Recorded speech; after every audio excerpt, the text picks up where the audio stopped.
이스라엘이여, 너는 행복한 사람이로다. 아멘.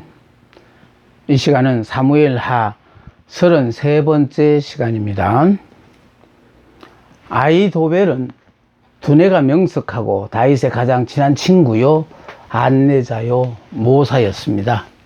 그는 현직 내각의 불만을 품고 모든 공직에서 물러나 시골에서 쓸쓸히 지내고 있다가 압살롬의 반란에 초대를 받았습니다. 본인도 모르는 사이에 반역에 가담한 고위 관리들, 그때 압살롬에게 청함을 받은 200명이 그 사기를 알지 못하고 아무 뜻 없이 예루살렘에서 저와 함께 갔으며, 그러니까 계획이 있어서 의도적으로 여기에 모여든 사람이 있는가 하면은, 왜 모여있고 그 취지가 뭔지도 모르면서 사기를 당해서 결국은 아무 뜻 없이 예루살렘에 압살롬의 무리들과 함께하는 사람들도 있었다라는 거. 그러나 이것을 나중에 알게 되겠지만은, 그러니까 지금으로서는 압살롬을 따르는 사람이 저렇게 많고 저렇게 유명한 분들이 함께 하고 있구나. 이건 압살롬에게 굉장히 사기가 진작되어지는 일이거든요. 이렇게 철두철미하게 계획에 의하여 압살롬이 반역을 했어요. 자, 불만이 있는 자들과 걱정이 있는 자들은 자신뿐만 아니라 압살롬을 위해서 관심 있는 자들을 수에 제한 없이 다 데리고 왔어요. 현 정부의 불만을 가지고 있는 모든 사람들은 다 모여라. 아마 그래서 불만을 갖고 있는 많은 사람들이 다 모여들었습니다. 자, 다윗 왕이 도피합니다. 압살롬의 반란 소식이 다윗에게 전해졌어요. 다윗이 급히 예루살렘을 떠나 벳메르학, 즉 기드온 시내를 지나서 감람산으로 피해갔다라는 것. 다윗은 압살롬이 말과 병거를 타고 올 때 도보로 예루살렘을 피해갔어요. 얼마나 급했으면 울면서 다윗이 피해갔을 때 그 심정이 어떠했겠나. 내 생에 이런 날이 있으리라고는 아마 다윗도 생각하지 못했을 겁니다. 다윗은 압살롬이 말과 병거를 타고 올 때 도보로 걸어서 예루살렘을 피해갔다라는 거죠. 가대 가족들을 데리고 갔어요. 지금 되어지는 조짐이 심상치 않으니까 가족들을 데리고 갔어요. 다윗은 다만 10명의 처첩들로 하여금 집을 지키라고 남겨두었어요. 자, 그는 경호원과 방백들을 데리고 갔습니다. 그런데 자, 다윗과 이때의 만남이거든요. 자, 도망가는 다윗에게 가드 사람 이때와 그 휘하에 600명이 충성을 맹세하며 그와 동행했습니다. 이 와중에도 다윗과 더불어 함께 하겠다고 자, 가드 사람 이때와 그 휘하에 600명이 충성을 맹세하며 다윗과 동행했다라는 것입니다. 정말 우리가 어려움을 당해 보면은 누가 나에게 진정으로 도와주는 사람인가를 우리가 확인하게 되어지거든요. 자, 이들은 사울왕을 피하여 도망을 다닐 때부터 생사를 같이 했던 자들이에요. 그러니까 참 우정이 두터워진다는 것은요, 어려운 고비고비를 다 통과하면서 두터워지는 거예요. 부부의 삶도 마찬가지예요. 모든 풍파를 함께 다 겪으면서 살아온 세월이 결과적으로 생사를 같이 하는 사람으로 바뀐다는 겁니다. 아니, 좋을 때는 같이 살고 싫으면은, 고생되어지면은, 그건 좀 문제가 있는 거 아니겠습니까? 한 몸이라는 그 자체는요, 상대가 없으면 못 산다라는 그런 의미예요. 그런데 아직도 내 자아가 안 죽은 사람은요, 자기가 살고 싶은 대로 살아야 돼요. 그러니까 내가 왜 굳이 상대를 위해서 손해를 보며 살아야 되느냐? 그건 옛날 얘기다라고 생각하시는 분들이 계시는데요. 우리가 결혼이라는 거는요, 누가 소개해가지고 결혼한 거 아니에요. 또 연애해서 결혼한 것도 아니에요. 그렇게 생각하면 안 돼요. 연애를 했든 중매를 했든 중요한 것은 부부가 되었다는 것 자체는 하나님께서 세상에 많고 많은 여자 중에 나, 세상에 많고 많은 남자 중에 그 남편, 둘이가 하나님 보시기에는 정말 환상의 짝이라고 생각해서 부부되게 하셨다라는 거. 그래서 시작은 좋았는데 살다가 보면 티격태격 부딪힘이 있어요. 그러니까 부부간에 이런 다툼을 통하여 상대를 정확하게 알아가는 거예요. 부딪히다가 보면은 저건 고칠 수 있는 것이고 저거는 이미 태생적으로 타고났고 그래서 저건 도저히 고칠 수 없는 것이라면 내가 양보해가면서 적당한 선에서 그래서 맞추면 사는 거고. 그래서 두 사람이 전혀 다른 가정 환경에서 자랐던 두 사람이 이제 부딪히면서 하나가 되어지는 거거든. 근데 이 하나가 되어졌다고 부부로 생각했고 살았는데도 어떤 문제를 당하게 되어지면은 이렇게 헤어지고 만다라는 그 자체는 우리들이 좋아서 만나서 살았으니까 우리들이 싫으니까 헤어지는 거예요. 그러나 나와 저 사람과의 관계는 하나님이 만나 주셨다고 생각하는 사람은 하나님 때문에 하지 말아야 되는 거예요. 힘들어도 같이 해야 되고 좋아도 함께 해야 되고. 그래서요, 하나님께서 우리에게 허락하신 모든 환경 가운데는 우리로서는 이해가 안 되어지는 상황이지만 하나님으로서는 그렇게 해야 될 이유가 있어서 우리에게 의도적으로 다 허락하신 것입니다.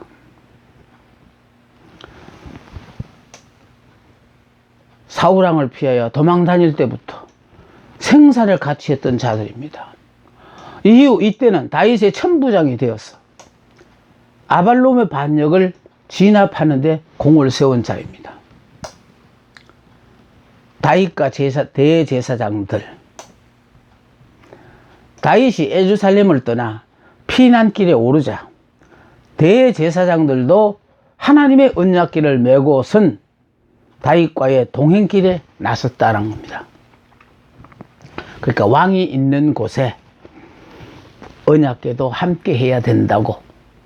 그래서 피난길에 오르자 대제사장들도 하나님의 언약궤를 메고 선 다윗과의 동행길에 나섰습니다. 이는 아직도 하나님께서 다윗왕과 함께 하신다는 외적인 모습을 보여주기 위한 것이거든요. 그 문제는 비록 이렇게 공경에 빠졌더라도 하나님이 함께 하시는 사람은요, 하나님이 허락해야 죽어요. 그러니까 그 힘들고 어려운 그 과정도 결국은 왜 이와 같은 일이 벌어졌느냐 하니까 다윗이 그 우리와의 관계에 있어서의 그 간간이 가정에서 그 강간으로 이어지고 또 살인이 가정에서도 살인으로 이어졌잖아요. 그러다가 보니까 결과적으로요, 압살롬이 반역을 하게 되어지는 것은 다윗이 하나님의 기대를 저버리고 하나님을 배신했기 때문에, 그래서 사랑하는 압살롬이, 다윗이 압살롬 때문에 늘 걱정했었는데, 그 압살롬을 통하여 반란을 일으키게 함으로 말미암아 다윗이 그 왕궁을 떠나서 도망가는 그 신세를 생각할 때, 내게도 이런 날이 있으리라고 나는 생각지도 않았는데 오늘 내가 이런 상황이 되었네. 아마 다윗은 그것을 뼈저리게 느꼈을 것입니다. 다윗은 이들을 만류하여 언약궤를 다시금 예루살렘으로 되돌려 보내며 예루살렘에 남아서 자신을 도와달라고 부탁했어요. 대제사장들이 같이 동행하겠다고 나서니까, 그러니까 언약궤를 다시금 예루살렘으로 돌려보내며 예루살렘에 남아서 자신을 도와달라고 부탁을 했습니다. 그들이 예루살렘 성내에 들어가 중요한 기밀을 알아내 자기에게 연락하라. 그러니까 예루살렘 성내에 들어가서 중요한 기밀을 알아내 가지고 자기에게 연락해 주라고, 자, 그래서 부탁을 합니다. 이러한 다윗 왕의 지시는 얼마 후 압살롬의 군대를 물리치는데 결정적인 도움이 되었다라는 거예요. 그러니까요, 전쟁을 하되 적을 알고 나를 알면은 이기게 돼 있어요. 그런데 적의 상황이 어떻게 돌아가는지를 모르고는 이길 확률이 적어요. 자, 그래서 여기에 압살롬의 군대를 물리치는데 결정적인 도움이 되었는데, 바로 이 예루살렘에 남아서 성내의 가장 중요한 기밀을 알아내 가지고 연락하는 이 일은 마치 현장에서 직접 싸우는 것 못지않게 중요하다라는 거예요. 상대의 중요한 기밀을 알아야만이 전쟁에서 이길 수가 있거든요. 6번입니다. 다윗과 후세의 만남이에요. 다윗은 피난 도중 뛰어난 모사 아히도벨이 압살롬의 진영에 있다는 사실을 알고 당혹한다는 거예요. 아버지와 친구가 되고 정말로 유명한 모사꾼이 현 정부에 대한 불만 때문에 모든 사표를 제출하고 시골로 돌아가서 쓸쓸히 지내는 그 아히도벨에게 압살롬이 불러서 결국은 압살롬을 돕는 자로 아히도벨이 있다라는 말을 들은 다윗 왕은 순간에 놀랐다라는 거예요. 그러면 이 전쟁은 승산이 없다는 거지요. 아히도벨을 이길 만한 모략가가 없으니까요. 자, 그런데 이는 전시에 뛰어난 모사 한 사람은 수천 명의 훈련받은 군사보다 더 나은 존재이기 때문에, 그러니까 이렇게 귀한 존재가 압살롬에게는 있다라는 거예요. 그러나 다윗은 지금 도망가니라고, 그러면 날살라고 도망가기 위해서 전혀 준비되지 않은 그 상태에서 지금 피난만 가야 하는 그런 상황이니까, 어쩌면은 이런 피난길이 영원히 돌아오지 못하는 길이 될 수도 있다라는 절망감이 사로잡혔습니다. 다윗이 이 사실을 깨닫고 하나님 앞에 간절히 기도했습니다. 여호와여, 원컨대 아히도벨의 모략을 어리석게 하옵소서. 저는 오늘 이 설교의 핵심 중에서 가장 중요한 것은요, 이 말씀을 지금 제가 여러분 앞에 강조하고 싶어요. 기도는 우리가 하나님의 도움이 필요할 때 하는 기도입니다. 그런데 중요한 것은요, 그 기도도 타이밍이 중요해요. 타이밍.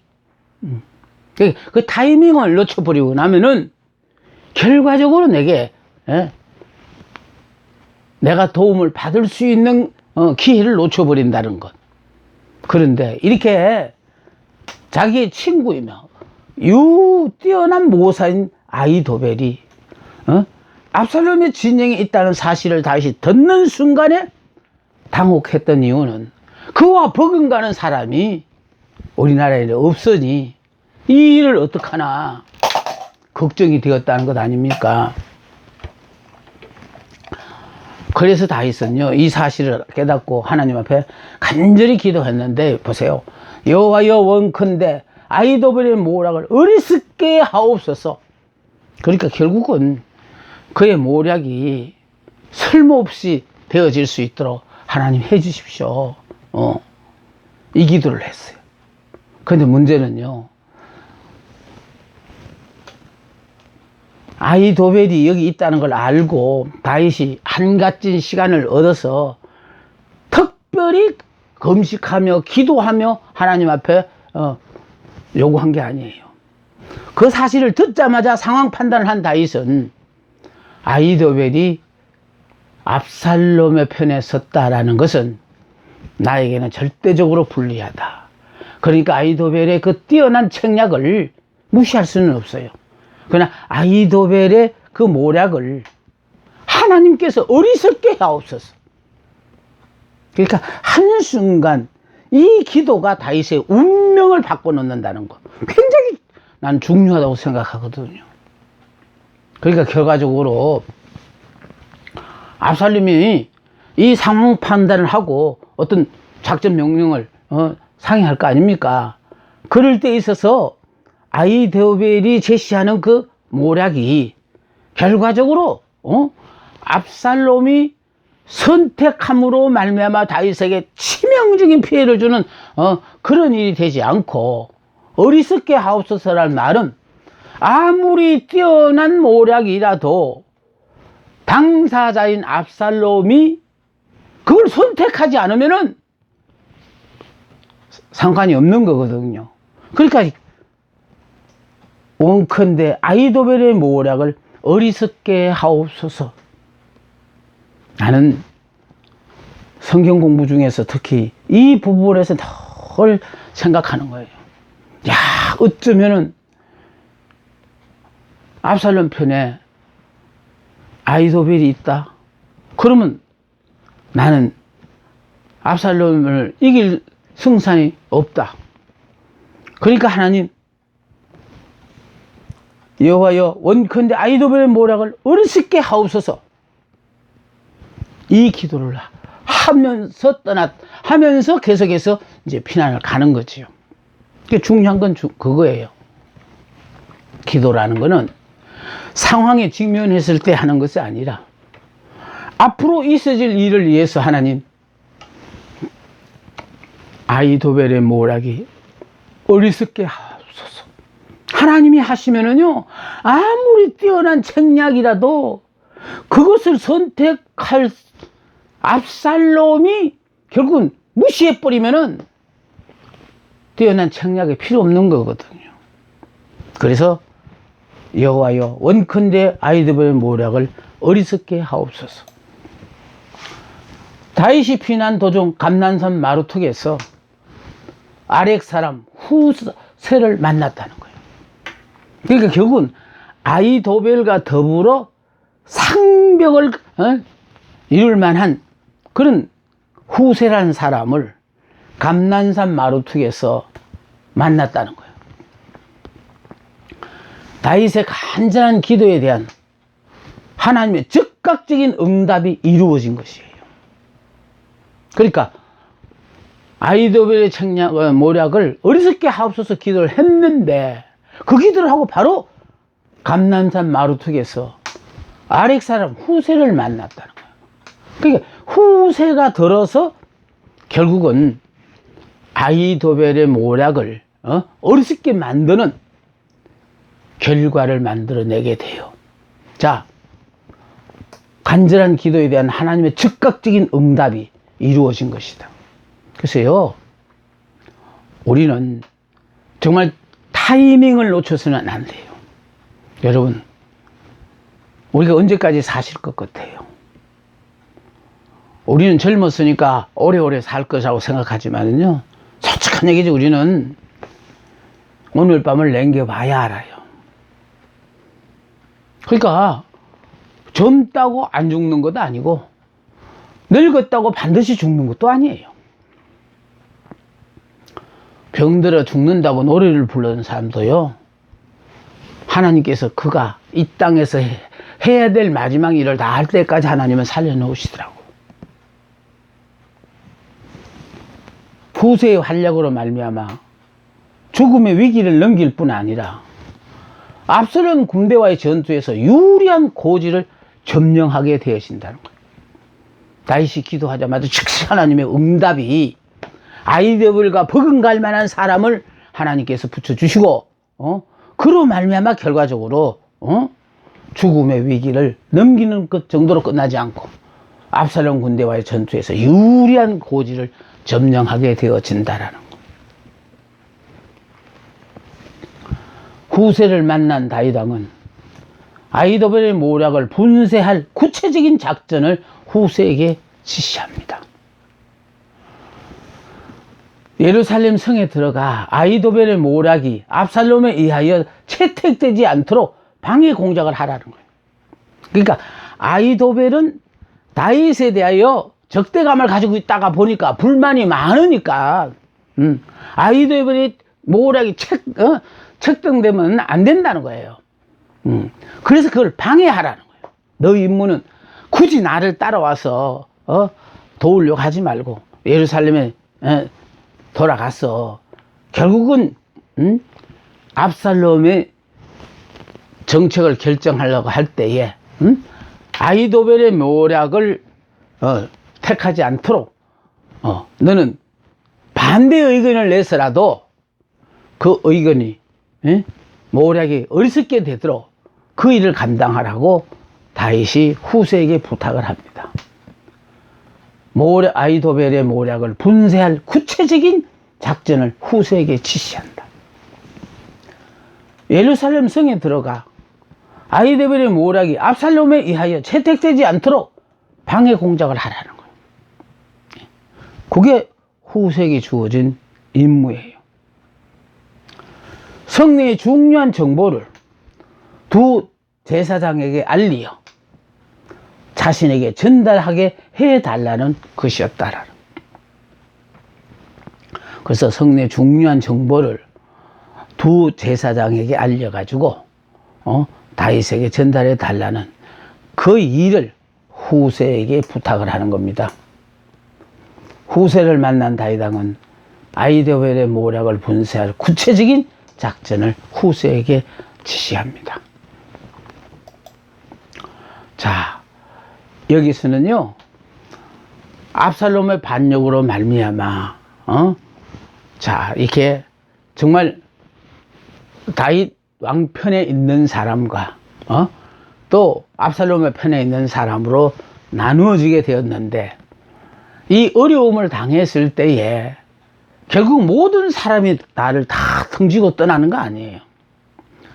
나를 따르는 사람이 3분의 1, 나를 따르지 않는 반대하는 편이 3분의 1, 나머지 3분의 1은 이쪽도 저쪽도 아니고 돌아가는 상황을 보고 따라가는 그런 사람들이기 때문에, 이런 졸지의 아들 압살롬의 반역으로 말미암아 다윗이 다급한 상황이 이르렀을 때에 다윗 편에 서서 도와준 사람들이에요. 그게 중요한 것은 뭐냐면은, 모두가 나를 다 떠났다고 생각했지만은, 그러나 내게 꼭 필요한 사람은 하나님이 언제나 내 옆에서 나를 돕게끔 되어져 있다라는 거. 그러니까 이럴 때도 우리는요, 외적인 면을 보고 저쪽은 많은 숫자고 내 쪽은 사람이 적고 이런 것 때문에 위축받을 필요도 없어요. 중요한 것은요, 하나님이 누구 편이냐를 항상 생각해야 돼요. 하나님이 내 편이라고 생각하는 사람은 영의 사람이니까, 영적으로 사는 사람은요, 적이 두렵지 않아요. 왜? 자기를 이미 부인하고 사는 사람이잖아요. 죽고 사는 거 상관없어요. 이미 예수 안에서 나는 죽은 사람인데 잘 살건 못 살건 죽고 살고 연연하지 않습니다. 그래서 우리가 이렇게 해요. 주를 위해서 살면은 하나님이요, 너를 붙잡고 쓰니까 설모가 많더라. 내가 너를 붙잡고 쓰다가 보니까 너한테서 정말 생각지 않았던 더 많은 기쁨과 만족을 누린다. 그러면 하나님은요 오래 나를 붙잡고 역사하실 거니까요. 우리가 알아둬야 되는 것은요, 사람들이 나를 어떻게 보느냐, 저는 그 신경 쓰지 않습니다. 하나님이 나를 어떻게 보시느냐.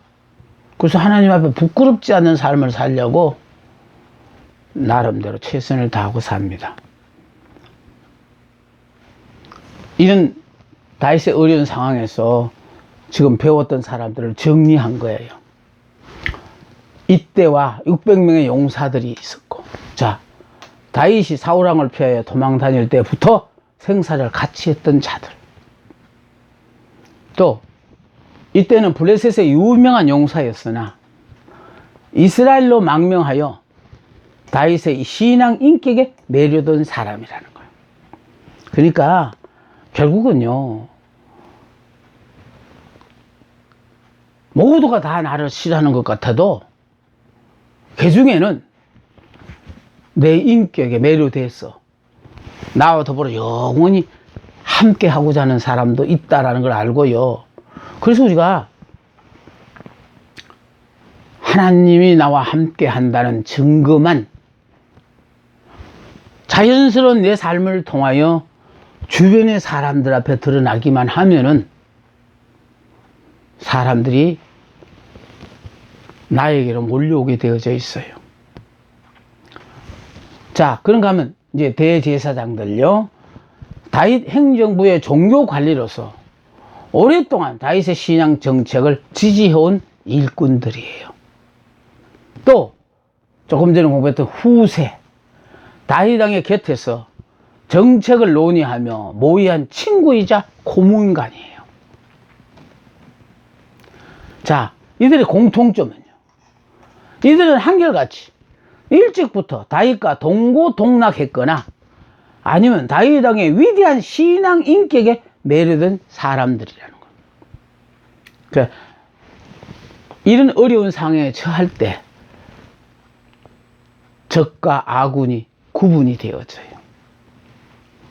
그래서 우리는요, 이런 어려움에 처했을 때에 내가 하나님 편에 선 영의 사람, 하나님 편에서 결과적으로 하나님이 기뻐할 그런 사람이 되어져야지, 내 자신의 안위와 편의를 위하여 사는 그런 사람들이 되어지면은 하나님은 그를 붙잡고 쓰시질 않아요.